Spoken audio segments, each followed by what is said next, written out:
उत्तराखंड की केदारनाथ विधानसभा सीट पर 20 नवंबर को उपचुनाव होंगे। चुनाव आयोग ने इस तारीख की घोषणा की है, जहां मुख्यमंत्री पुष्कर सिंह धामी ने केदारनाथ में जीत की उम्मीद जताई है। साथ ही उन्होंने कहा है कि प्रधानमंत्री मोदी के नेतृत्व में केदारनाथ को भव्य रूप दिया गया है। 2013 की आपदा के बाद क्षेत्र में पुनः निर्माण कार्य हुए हैं, जिससे केदारनाथ वैश्विक मान सम्मान का केंद्र बन चुका है। उन्होंने कहा कि जो लोग दृष्टिकोण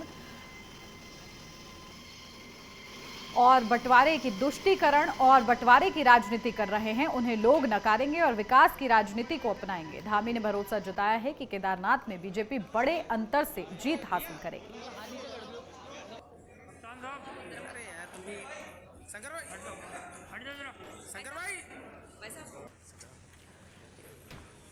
वो चुनाव बहुत ही ऐसी परिस्थिति में हो रहा है जब वहाँ से हमारी जो विधायक थी आदरणीय शैला रानी जी, उनका दुखद रूप से हमारे बीच से वो चली गई और इस परिस्थिति में हो रहा है। और केदार धाम माननीय प्रधानमंत्री जी के प्रधानमंत्री बनने के बाद जिस प्रकार से उसका नव निर्माण हुआ है, पुनर्निर्माण हुआ है, एक भव्य केदार और दिव्य केदार बना है। निश्चित रूप से वो हमारे प्रधानमंत्री जी के बहुत हृदय के निकट है। उस स्थान का एक आस्था और श्रद्धा का एक बड़ा केंद्र है। तो वहाँ के लोग विकास जो वहाँ पर हुआ है उस विकास को आगे बढ़ाएंगे। पिछले दिनों जो आपदा आई थी वहाँ पर, उस आपदा में भी जिस प्रकार से तेजी से काम हुआ है सब लोगों ने देखा है।